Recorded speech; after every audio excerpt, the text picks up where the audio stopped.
नमस्कार मित्रों, मैं दक्षेश इनामदार। हम बात कर रहे थे पंचतत्व और अगम्य शक्ति।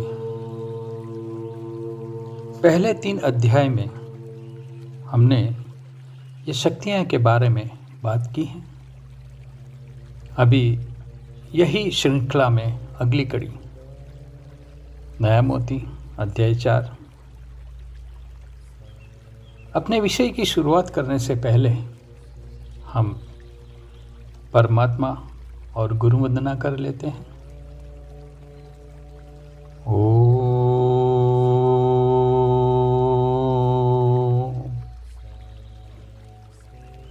हे अर्धनारीश्वर स्वरूप माँ बाबा, आपको कोटि कोटि नमस्कार। ओम नमो नारायण। हे शक्तियाँ, आपको कोटि कोटि नमस्कार। हे माँ सरस्वती, हमें ज्ञान देना, शक्ति देना और उपलब्धियाँ प्राप्त करने के लिए आशीर्वाद देना। आज के अध्याय में हम ये अगोचर, अगम्य और सूक्ष्म शक्तियों के बारे में बात करेंगे। अगले अध्याय में, अध्याय 3 में हमने देखा था पंच तत्व में पहला तत्व धरती, उसकी खुदाई में हमें गोचर में अनुभव होता है कि इसमें सिर्फ पत्थर, कंकर, मट्टी और ये सब दिखाई देता है। सूक्ष्म क्या है वो दिखाई नहीं देता, वो सुषुप्त है। वैसे वो अपने काम में सक्रिय होते हैं।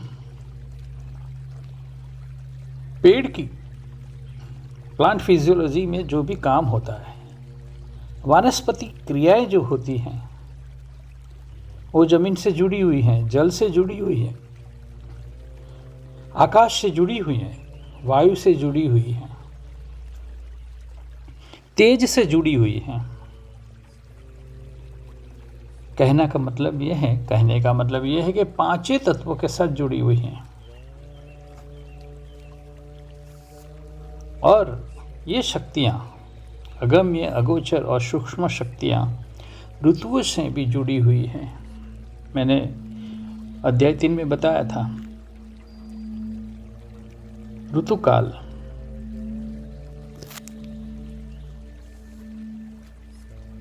हेमंत, वसंत, ग्रीष्म, वर्षा, शरद, शिशिर। ऋतु के हिसाब से भी ये जो क्रियाएं हैं, शक्तियां जो काम करती हैं, उनका अलग अलग स्वरूप रहता है। ऋतुओं में तो होता ही है, लेकिन दिन और रात में भी फर्क होता है। अध्याय 3 में थोड़ा बहुत मैंने बताया था। साक्षात अनुभव जो दिन में होता है वो रात को नहीं होता है। संध्या काल, आप देखना, प्रहर, दिन के जितने भी प्रहर हैं उसमें हम ऐसे बोलेंगे, सुबह होगी, दोपहर हो गई, अब रात्रि होगी। लेकिन बीच में जो संध्या है, संध्या को ऐसे बोलेंगे संध्या काल, संध्या काल। क्यों?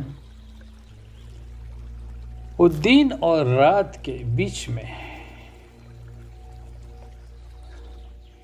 जो है, दिन पूरा होने वाला है, रात्रि शुरू होने वाली है। ये मिली 2 प्रहर हैं, रात्रि और दिन के प्रहर, उसकी बीच वाली ये जो घड़ी है, जो काल है, उसको बोलते हैं संध्या काल, गोधूली समय। इसमें जो हकारात्मक ऊर्जा है बहुत सक्रिय होती है, लेकिन उसके बाद का प्रहर होता है, रात्रि धीरे धीरे शुरू होती है, अंधेरा छाने लगता है, शांति धीरे धीरे वातावरण में आने लगती हैं। पौधे अंगार वायु छोड़ने लगते हैं।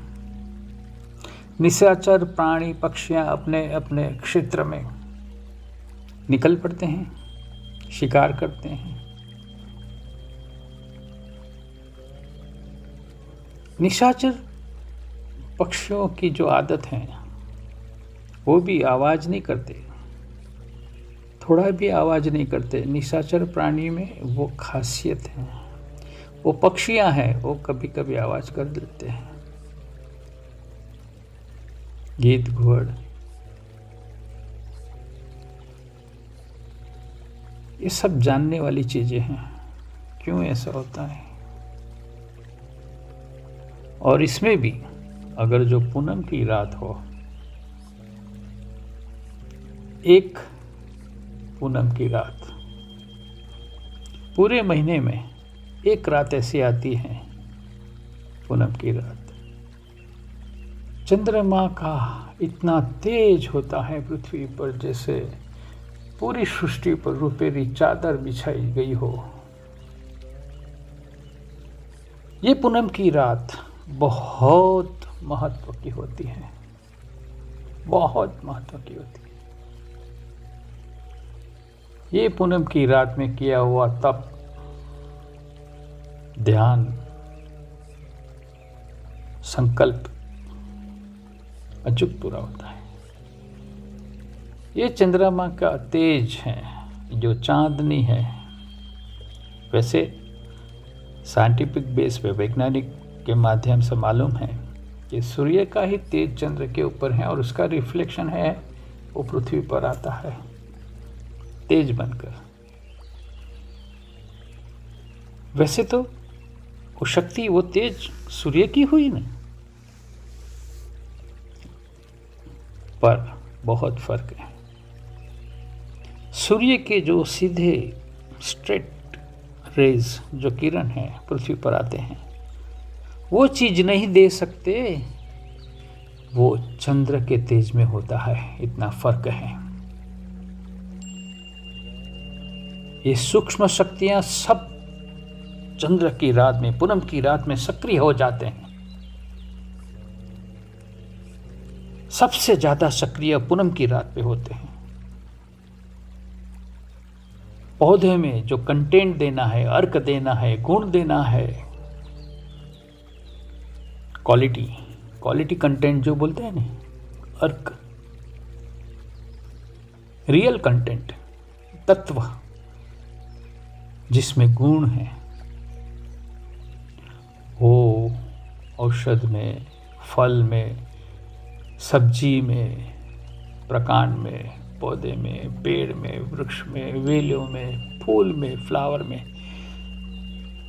सब चीजों में, सब जीव में और मानव में भी अर्क संचित करना काम, जो संचित करने का काम है, वो पूनम की रात को होता है। सिद्ध योगियों को सिद्धि मिल जाती है, मेरे जैसे अभ्यासी को आशीर्वाद मिल जाता है, ज्ञान मिल जाता है। पूनम की रात सूक्ष्म शक्तियों के लिए बहुत बहुत महत्व की होती है। वो अगोचर हो, अगम्य हो, सूक्ष्म हो, कुछ भी हो, पूनम की रात को हवन होना जरूरी है। ईश्वर को तो हमने नहीं देखा, लेकिन ये पंच तत्व ईश्वर स्वरूप है, हमने देख सकते हैं। वो साक्षात ईश्वर की अनुभूति कराते हैं। ये पंच तत्व की संयुक्त युग्म ऊर्जा हमें शक्ति देती है, ज्ञान देती है, सब कुछ देती हैं। यही है ये सूक्ष्म शक्तियों की जड़। ये अध्याय में इतना ही। आगे के अध्याय में हम विश्लेषण करके, पृथक्करण करके ये शक्तियों के बारे में बताएंगे। नमस्कार। आपको ये अध्याय कैसा लगा, इसका प्रतिभाव जरूर देना। मुझे बल मिलेगा, शक्ति मिलेगी, आशा रखता हूँ आप जरूर भेजेंगे। मुझे गर्व है मैं भारतीय हूँ, भारतीय संस्कृति और संस्कार से जुड़ा हुआ हूँ। मुझे गर्व है, मैं हिंदू हूँ। नमस्कार।